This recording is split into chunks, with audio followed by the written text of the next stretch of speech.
Welcome to the special edition of Hannity Tonight. We're coming to you from Trump Tower. Tonight, we'll be talking about Supreme Court justices, judicial philosophy, energy independence. We'll talk about building a wall and how do you defeat Hillary Clinton, among other things, as Donald Trump joins us for the entire hour. Congratulations. Last night, is it sinking in? Is it getting real?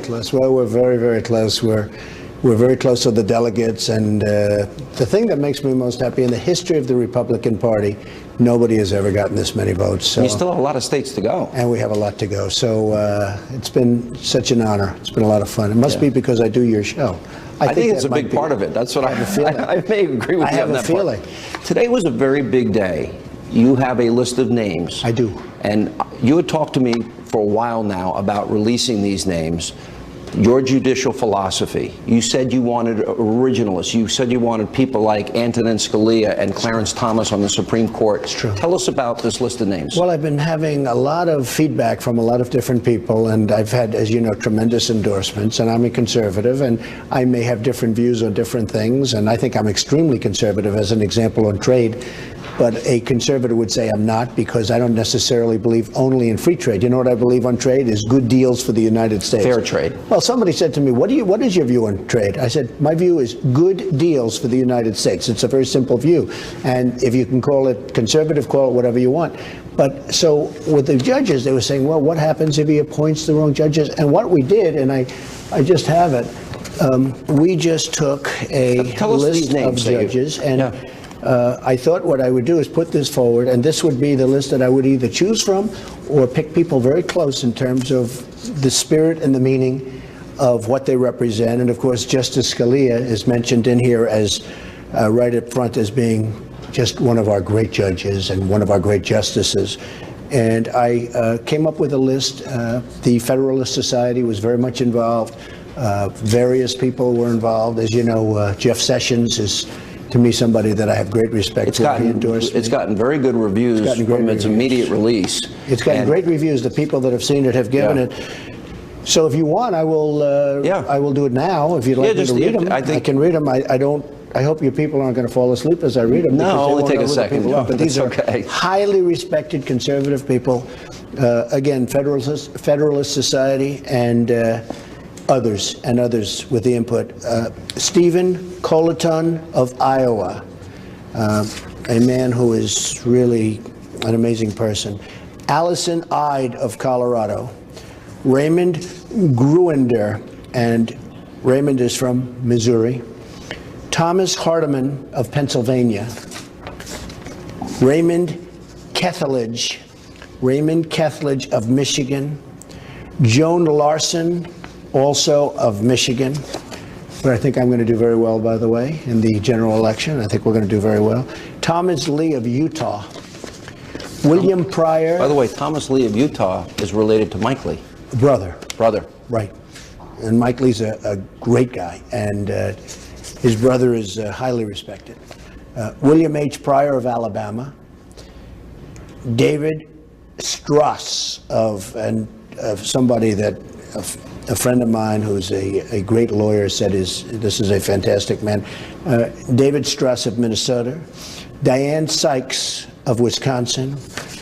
Don Willett of Texas. And that's your list. And we're going to either choose from this list or people very close to it in terms of their... So this is your judicial philosophy. Yes, that's right. You know, one of the things I think people would question, I had interviewed you a lot during this process, and you gave me very specific things. And one of the top things I would ask you often is your judicial philosophy. And you mentioned, as I said, Scalia and Thomas. They are what we call originalists, right. Constitutionalists. Correct. You are a constitutionalist. Correct. And I want high intellect. I want great intellect. These people are all of very high intellect. They're pro-life. And so that's my list. And we are going to choose from, most likely from this list, but at a minimum, we will keep people within this general realm. And again, I have a lot of people that are conservative that really like me, love everything I stand for, but they really would like to know my view, because perhaps outside of the defense of our country, perhaps the single most important thing the next president is going to have to do is pick Supreme Court justices. This will have an impact for generations to come. Oh, generations. And I would say, if Hillary Clinton, who is doing very poorly, in this whole rigged system that, that Sanders happens to be in. Yeah. But if Hillary Clinton, for some reason, wins, your country will never be the same, because she's going to put disasters on the Supreme Court. So these are these are the names. This is interesting, because I think there might have been some people. I've talked to people on the radio show, and some people said, well, Donald Trump's a recent convert to conservatism. And I asked you very specific questions. For example, you know, you say you want a balanced budget. You actually told me once it's immoral to steal from our kids. Well, I do want a balanced budget. We could do it a lot quicker. I mean, I've heard people say we'll balance the budget within 20 years. I'm saying 20 years? What are you talking about? I do want a balanced budget. And you have to understand, I was born in New York, and I really started my business, you know, I was in Brooklyn and Queens with my father, but I moved to Manhattan, and I started doing very, very well in Manhattan. And if you look at the statistics on Manhattan, whether you like them or don't like them, it's very liberal, it's very Democrat, and I think that, you know, probably a lot of people feel because I come from essentially Manhattan, I would be that way. And I wanted to put this list out because I wanted to quell any fears that people may have. I mean, this is a list of people that I got them from people I most respect. And you vetted each one. You almost did it like a job interview. Well, I vetted, but to a much greater extent, the Federalist Society vetted and has tremendous respect. Heritage has looked at it, who I have great respect for. And I know Senator Sessions has brought the names around to different people in the Senate, and people have seen the list. I mean, people have seen the list, but you're the first one that's seen it publicly. Yeah, you know, this is, I think, the most important thing is you now transition to a general election. You talked about very specific things, and I think when you look at all the exit polls, and 65% of Republicans feel betrayed by the Republican Party, that they haven't kept their promises. I felt betrayed. I felt one of the betrayed reasons too. I'm doing this. I mean, I had a very nice life. I had a very simple life. I have this great company. I have a wonderful family. I complicated my life, that I can tell you, although I'm having a good time doing it. But it's not I'm having having your a bottom good line. I time. noticed your financial statement. You're still doing okay financially. We're doing well. We put in our financials 2 days ago, and people are seeing you. I built a great company. That's why I'm saying, people are saying, why are you doing this? You know, you're at a point where you can just take it nice and easy and go to Turnberry in Scotland and go to Doral and do all these things that you want to do. But I'm doing it because, you know, I'm putting back. I want to put back. You want to give back. I want to give back, put back. What I want to do is make America great again. You know, the theme is such a great theme. And I didn't even realize it was that good until I started really getting out there. And I add to it, and it's called America First. We're going to put America first. On trade deals, it's like we make deals, they're so bad. They're so inconceivably bad. And I said, no, we want you all to do well, but it's America first. When China's ripping us to, you know, you look at trade deficits of $500 billion a year, who's negotiating these deals? You want fair trade. You're not a protectionist. You want better deals. I want fair trade. The problem with fair trade, the people we have now are incompetent. Our president is, you know, he used a word the other day, not a nice word, but he's an ignorant president. He's an ignorant president. He doesn't know what's going on, in my opinion, okay? And the opinion of plenty of other people. Well, statistics also speak. Millions more in poverty, millions more on food stamps, median income down thousands of dollars. He has taken on more debt than every other president You're before. right, but it's not only that. By the way, one in five American families don't have a single member of the family working today. Okay, and so much more. Look, so much more. And you say that, and I hear you say that, but so much more. We're losing our jobs. What has he done to fix it? They're moving to Mexico. Listen, our jobs. You look at Carrier, you look at Ford, you look at all these companies, Nabisco. They're moving plants to Mexico. We're losing our jobs. We're losing our money. We're not making things. Pretty soon, we're not going to make anything anymore. I just felt I had an obligation to do this. You look at our trade deals. I will make those deals so good, so fast. And you know what? We'll have great relationships with these countries. We don't have a good relationship with China. China is building a massive fortress in the middle of the South China Sea, okay? And yet they're ripping money from us left and right. We rebuilt China single-handedly. What they've taken out of our country, we have rebuilt China. They have railroads and trains that go 250 miles an hour. We have the Long Island Railroad. that chugs out to Long Island. That chug, chug, I've been chug. on it many times. We don't have anything. We've become a third world country. I'll tell you what. And a lot of the technology is our technology. I mean, we're selling technology to the world and we don't have it ourselves because we've spent $4 trillion plus in the Middle East. We're in worse shape now than we were 15 years ago. 15 years ago, if we wouldn't have done anything, we would have been much better. You wouldn't have had the migration. You would have had a couple of dictators, killers. They call them strong men. They can call them whatever they want. And they were good at one thing, killing terrorists. And right now, you look at Iraq, that's like Harvard for terrorism. I want to stay on this focus, though, because you made a promise to release the names so people would know your judicial philosophy. Right. You're making a promise to balance the budget. You're making a promise to build the wall. You made a promise you're going to repeal Obamacare 100%. And replace it with? Choice. Replace it By with? the way, you don't even have to repeal it. We're going to do it before it happens. It's falling in in its own 17, way. it's going to implode. And in fact, on November 1st, new numbers are coming out. Right before the election. They're trying to change the date. They want to make it after the election. And it's going to show the increase necessary to sustain Obamacare. And it's going to be massive. Everyone's talking about it. Are these promises? Don't let anybody change that date. And you want to replace it with health savings accounts, maybe? Yes, but there's so many other things. Just so you understand, Yeah. once we get competition going with free enterprise, where the insurance companies actually have to go and compete instead of having states as a monopoly, you get rid of the borders, you get rid of the lines, right, where they can't go outside. Once we get rid of that, and they almost had it this time, they could have had it this time, and you would have seen such competition, there will be plans, healthcare plans, that you never even heard about, that haven't even been thought about right now. There will be such competition. It'll be a beautiful thing. The numbers will go way down. First of all, Obamacare is no good. The premiums are through the roof. But have you looked at deductibles lately? It's huge. Unless you're 5,000, dead, unless you're 10,000. dead or in the process of almost death, you can't use What them. I'm trying to get to is, with the release of these names, that was a big promise. Balancing a budget is a big promise. Building a wall is a big promise. Repealing Obamacare is a big promise.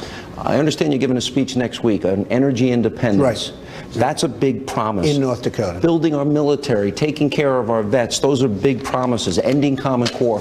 So my question is, on those agenda items that you have told me about in our interviews, how rock solid are those promises for the people that may be on the fence, that want to know you're going to do those things? I want to get it all done. You want to get Look, it all done? Our military, I saw a show the other day, perhaps not even on the Great Fox, but I saw a show the other day where our fighter planes are so old that they go to junkyards to get parts. They call them graveyard, airplane graveyards, to take parts off old planes that haven't been flown in 25 years. They're taking parts off these planes and trying to put them on and fix them on our fighter jets. We are really in trouble. Our military is so depleted. We got to take a break. We'll come back. More with Donald Trump. We'll talk about Hillary Clinton, the New York Times, and all the other issues that are now facing the country as we continue with Donald Trump from the hour, from what I guess is the Trump war room. Straight ahead. To Hannity, as we continue for what is now the Trump war room within inside of Trump Tower. Donald Trump is with us for the hour. I watched your daughter Ivanka this morning, and she had to say, "My dad's not a groper." Now, this is referring to a New York Times hit piece.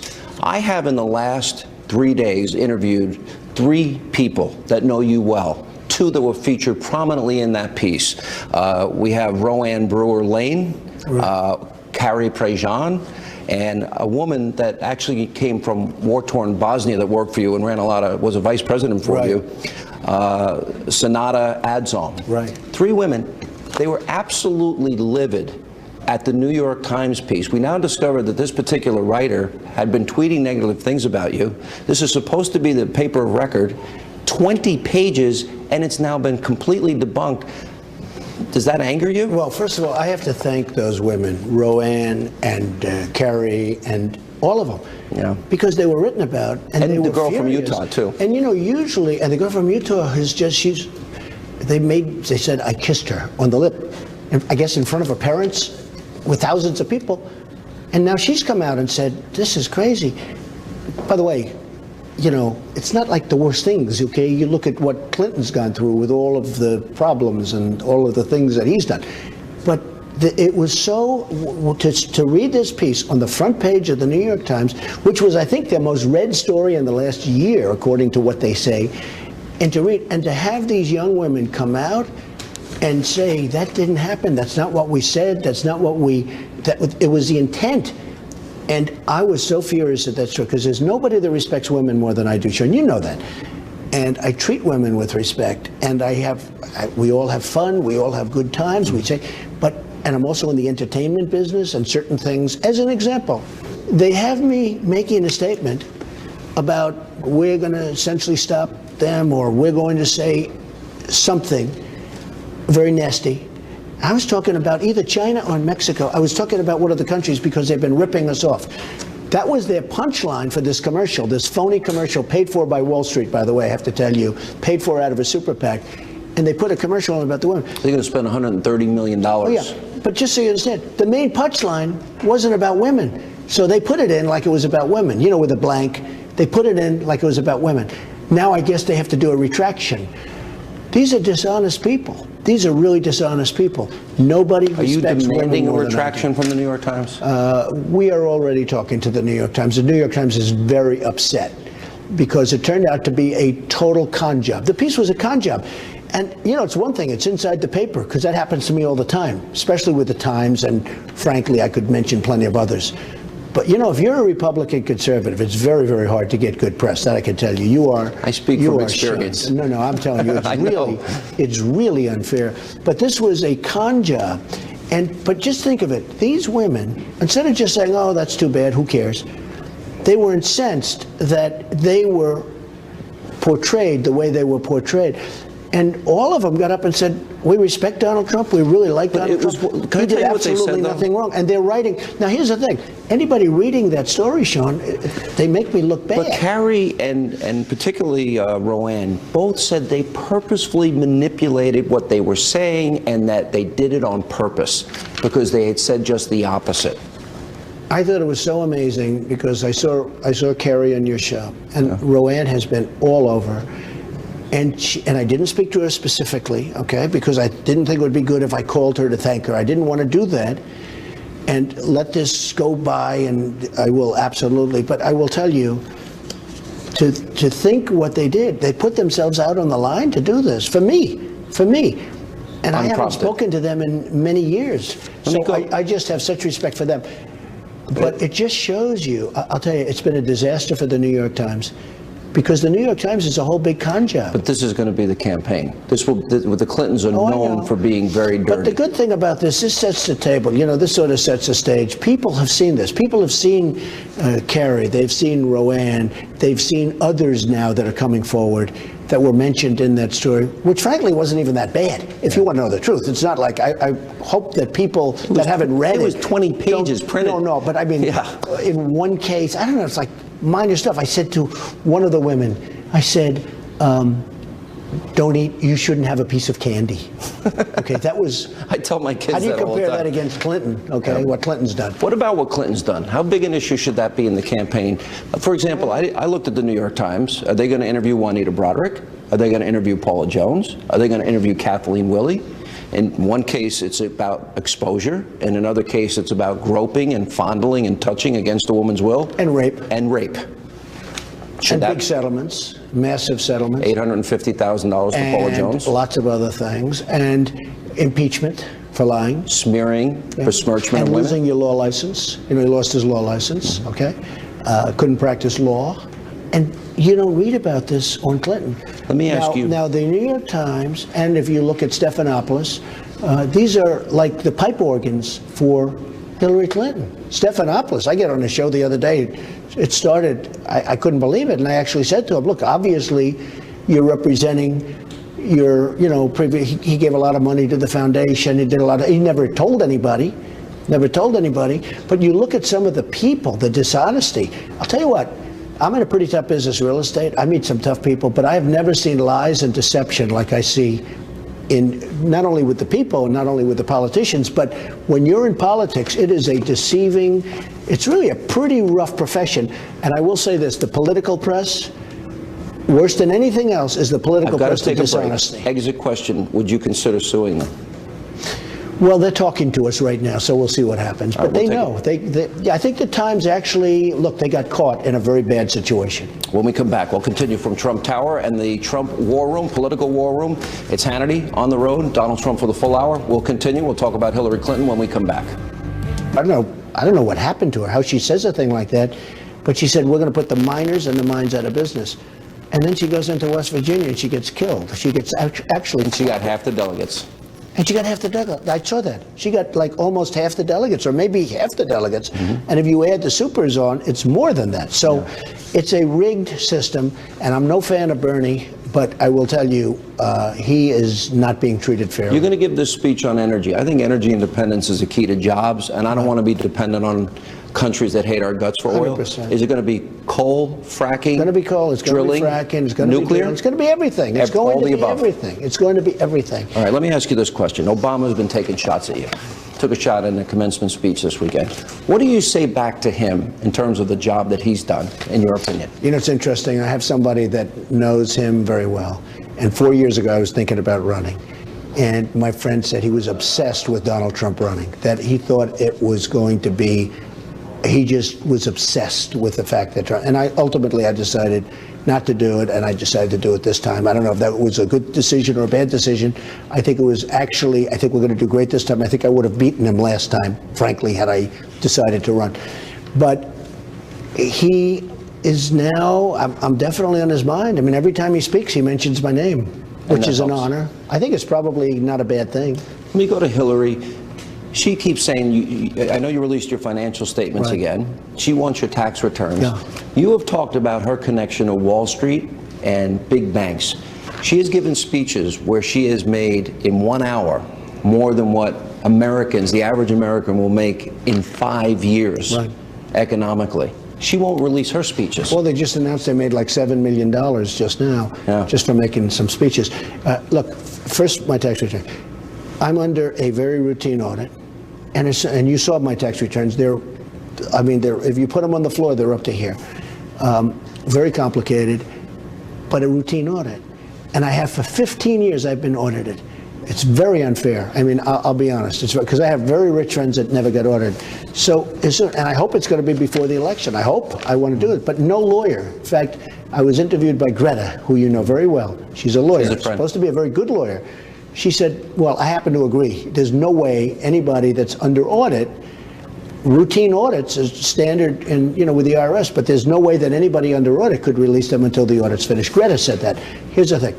Hillary, now I understand they're missing 30,000 emails. 30,000. She said they had to do with the wedding, okay? So she said yoga, a wedding, a funeral, and emails to Bill, but Bill doesn't email. So for her to be talking about tax returns, where, by the way, you learn nothing. You want those speeches out? Should she release them? I think the speeches should be released, but I don't know, what she's doing. I know what you're probably going to see is really, really negative statements having to do with who she's running against right now, Bernie. Because I would imagine she made very positive statements toward Goldman Sachs and all the people that paid her all this money. She wants their money. I mean, she wants this money. And she doesn't want people to see those speeches, because if you listen to her, she's going to protect everybody from the big, bad banks and the investment bankers. And then if you see the speeches, they'll say, wow, she's not protecting us at all. But listen, how can she be asking for anything when they're missing right now 30,000 emails, when she's under FBI investigation for being essentially a very dishonest person? I don't even know how she can run. Honestly, people have been destroyed. Their lives have been destroyed for doing a tiny fraction, Sean, of what she's done. We know, look at David Petraeus. Look at Petraeus, look at many others.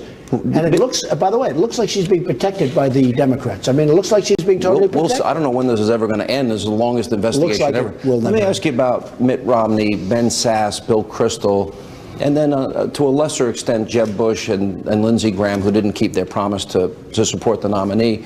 But those three in particular, Romney and Sasse and Kristol, keep talking about a third party. Wouldn't that elect Hillary? Well, the judges that I just went over with you will never be on the Supreme Court. That I can tell you. And with me, they will be on the Supreme Court. And, we could get 3 to 5. It could even be 5. Somebody said probably 3, could be 4, could be actually 5. You will never see judges like I just got Federalist Society, great. Everybody respects it. The list has gotten rave reviews. I don't know if you've seen that, but it's gotten rave reviews. Yeah. Those judges, you can forget that. They'll never be on the Supreme Court, or judges like them, never be on the Supreme Court. Now, Sass, I don't know, but I had a huge victory in Nebraska recently. You saw that. And he was I won condemned everything. 400-8 in his And own he was state. just condemned by the party Yeah. in Nebraska. But I had a huge victory in Nebraska. I don't know him. I never met him. He might be a very nice guy, but I watched him on television. The level of hatred was incredible. I never met the guy. Very important. Mitt Romney, look, he lost last time. He should have won. When he was going to run, I was very tough on him. I said, look, he choked. He's a choker. He choked. And I said very loud and clear, you can't let him run again. He should have beaten Obama. That was an easier race, in my opinion, than this race, okay? It's all about electoral votes now. You need to get to 270. You've been through all of these states now. What states will Donald Trump put in play that maybe somebody else wouldn't? So if I run, we're going to have a lot of additional states. If, let's say, Ted Cruz, I say it with respect, but let's say Ted Cruz or somebody else got the nomination, they have that little tiny group of states, and if they lose one of those states, it's over, right? They have to win Florida. They have to win Pennsylvania. They have to win Ohio. And any little movement, you lose, you have 2 votes go the wrong direction, it's over. The fact is, and a lot of people don't understand this, but the people that are in the world of politics fully understand, it's a much tougher road for a Republican to win the presidency. Now, you can run for the Senate, you can run for governor, fine, everything's, but for a Republican to win, it is a very tough road to presidency. Okay, Michigan's in play. I think New York might be in play. Can you imagine if I won New York? New York or New Jersey? I think New York might be in play. New Jersey, I think I'm going to do great in New Jersey. These are states that other Republicans wouldn't even go to. You said something last night. You said, if I didn't fight as hard as I fight, I wouldn't be here today. Well, I think that's true. Is that the same for the general? No, You'll fight that hard? It's the same. Look, It has to, no, you have to be true to yourself. I mean, I was a good student. I'm like a smart person. And, you listen to things. It's so tough. If you're a Republican, especially if you're a conservative Republican, what you go through is incredible. I even talk about my uncle was a professor at MIT, just a highly, highly respected intellect. I mean, I come from a very smart family. Yeah. I like to talk about it because conservatives are abused. They're abused by the media, falsely abused, but really abused by the media. But I put so many states into play, Michigan being one, Illinois, states, I'll tell you what, the state of Washington. I was in Washington last week, the state of Washington. We had crowds that were the biggest they've ever had. They've never had crowds like that. They said it was like if Elton John came, and we broke that record. Oregon, nobody would even think about Oregon. I'm going to campaign there. These are states that are locks for the Democrats. It almost reminds me a little bit, the crowd size, enthusiasm of Obama in 08. Do you feel it's this? I do. I went to California. Everyone would say, California, give it up. I'm not going to give it up. I'm going to play California. Now, maybe I won't win, and I know the odds are against me and all that. We went to Costa Mesa 2 weeks ago. We had 31,000 people.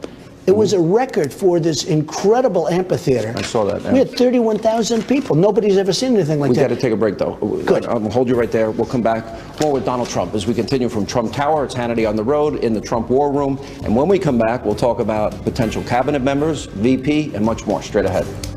Welcome back to Hannity as we continue from Trump Tower. This is sort of in the bowels of the building, inside the war room that they've set up for the election. And Donald Trump's with us for the hour. All right.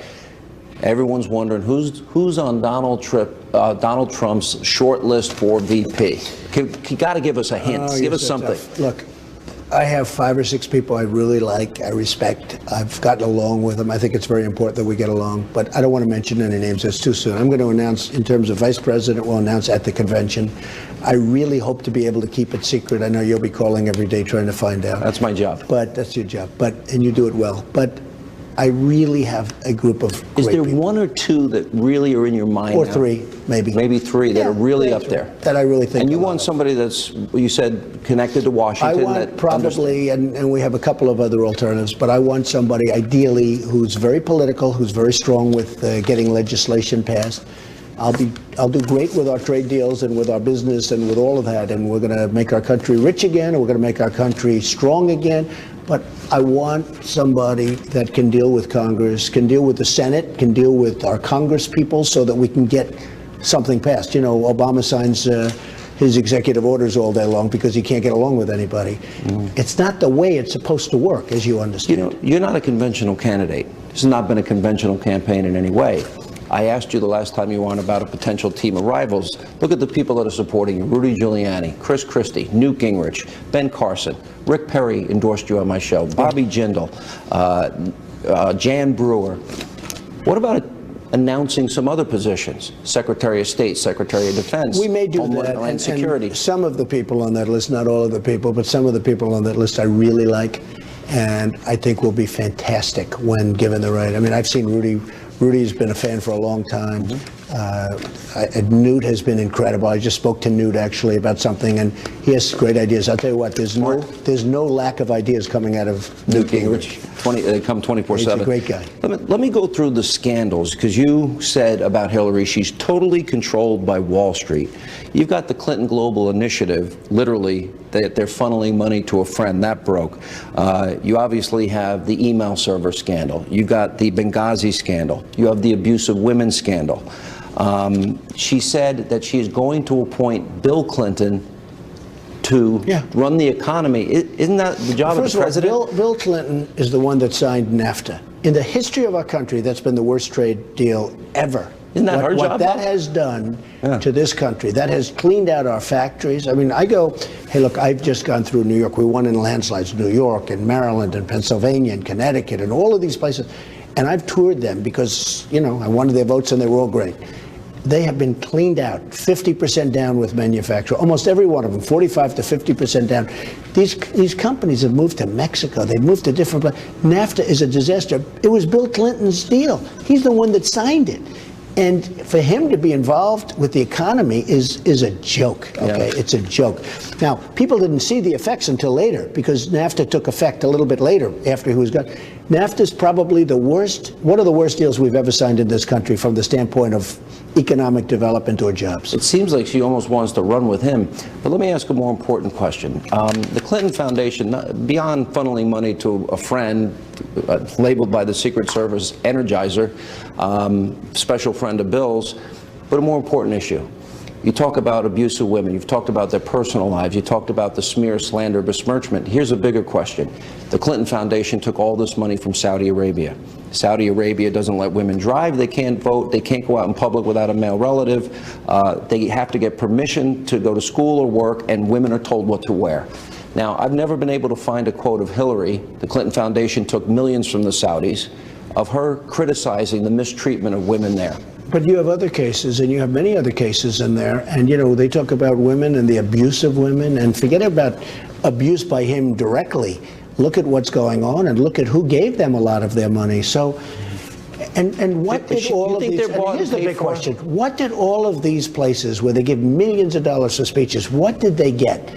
And they got a lot. And you know that, and everybody knows that. So in other words, they're buying influence. Well, the press isn't covering it. I mean, to me, that's possibly, I don't know, the email to me, these, you know, when you talk about national security, that's about a Well, they certainly bought their silence. What did all of these countries and others get in return for paying millions of dollars for speeches? They got a lot. We'll take a break. We'll come back. More Donald Trump. When we come back, believe it or not, the president threatening to veto a bill that would allow the victims of 9/11 to sue Saudi Arabia. We'll get Donald Trump's position on that when we continue. Welcome back to Hannity as we continue from Trump Tower. Donald Trump with us for the hour. All right, so there's a bill passed unanimously because we have these 28 redacted pages from the commission report on 9/11. It appears that the Saudis had connections to and may have financially assisted those people that attacked our country. Now, they said they passed the bill unanimously. The president won't sign it. Shouldn't America have the right to see those pages, and should those families have the right to sue? And what would you do if you were president? The answer is yes, they should. And you know, we got into a war in Iraq that I was totally opposed to. But Iraq did not knock down the World Trade Center shot. So we fought, and they didn't have weapons of mass destruction either, by the way. And you look at what's happened since that, it's been a disaster. And the way Obama got out was a total catastrophe. And just look at what's happening. But the answer is yes. We have to get to the bottom of it. And everybody wants to keep it quiet. Everybody wants to keep it secret. I think most people know pretty much what's on those papers. But people do have the right to sue, and they should have the right to sue. They lost their Why do we loved protect the ones. Saudis? Why do the Saudis have been duplicitous? I understand they're Sunni and we got to battle them against the Iranian Shia. I understand that. But don't we need to hold them accountable a little more than they've been held accountable? Well, I look at it also differently. We protect the Saudis. We protect many countries. We're the military for many countries, and they don't pay us, and they don't pay us what they should be paying us. Do you know what the difference of our country, if somebody like me can go in and very nicely say, folks, you got to pay up, because the Saudis wouldn't be there for 2 weeks if we weren't there protecting them. And they're driving the prices of our energy down to drive our fracking business out of business. Or whatever. Maybe they are, maybe that. I really don't know that for a fact. I mean, a lot of people think that. But I will say this. We are spending billions and billions and billions of dollars protecting nations all over the world. And many of them aren't paying up. If I get them to pay up, just fair. If I get them to pay up, our country is already a different place. Republicans have said that Ben Rhodes, who now has admitted he manipulated, he lied, he used propaganda to sell that bad Iranian deal, manipulating people in the media in particular. He also, by the way, if you go back to the Wall Street Journal, the whole YouTube video narrative as it relates to Benghazi, he started that lie. Should he be fired? Well, he should be fired, maybe more than fired. First of all, the Iranian deal is one of the worst deals I've ever seen negotiated. I'm not talking about countries. I'm talking one of the worst deals I've ever seen negotiated. But think back. How about Obamacare? How about the architect of Obamacare, where he had a meeting with some of his friends, and I guess they got him on tape or something, and he was talking about what a con job Obamacare was. People forgot about that. You know, it's totally forgotten about. Well, Ben Rhodes is the same kind of a thing. Keep your plan, keep your doctor. Obama has been truly, you could say one of, but I think you could almost say, I think he's now superseded Jimmy Carter as the worst president in the history of this country. Yeah. Here's, I think, I'm going to give you all the latitude you want. You understand the Clintons, you know their tactics, you know they set up their own war room, you know that they'll say anything, and they've got the media. How does Donald Trump strategize the tactics that you are going to use? How do you defeat her? Because I think the public is very smart. And I've beaten a lot of people over the last year. You know, many of them are friends of yours. And 66,000 negative ads. And the public got it. They understood. A lot of them were false. Most of them were false. Some not so bad. But many of them were false. And I won Florida in a landslide. You've never seen so many ads. I won Florida. I won so many places, landslides, all of them landslides. Indiana, landslide. If you went to Indiana that last week, there was nothing but negative ads on Donald Trump. They're going to go after me, and I'm going to go after them. And if she gets in, I think our country will never recover. They'll never be able to recover. And I'm not only talking about Supreme Court justices. I'm talking about the whole, and honestly, she can't negotiate with the Chinese. She can't negotiate with Japan. She can't negotiate with Vietnam. It's not her thing. It's not her thing. Number one, she won't want to do it. And number two, I don't even know if she knows it's a real problem. And it'll basically be 4 more years of Obama and maybe worse. And I think that's why I should win. Is it sunk in? You can now be the president of the United States. Are you ready for that? Well, it's such a responsibility. Somebody just left my office, actually, and said, do you have any idea what's going on here, where it's such an incredible responsibility? And it is. I have a great responsibility, and I'm doing this with the people. You know, we have a movement going on, John. You see it. This is a movement. This is more than just, I mean, I go and make a speech in California or wherever I go. Illinois. Who's going to build the wall? Well, no, it's who's going to build the wall. We're going to build the wall. Believe me, Mexico is going to pay for the wall. But I'm saying the crowds. It is a movement, and it's a beautiful thing to see. These people, the people love this country. Yeah. Mr. Trump, thank you for your time. Thank you very much, Good to see you again. Thank you. Appreciate it. Thanks. All right, that's all the time we have left from Trump Tower tonight. Thank you for being with us. We'll see you back here tomorrow night.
you.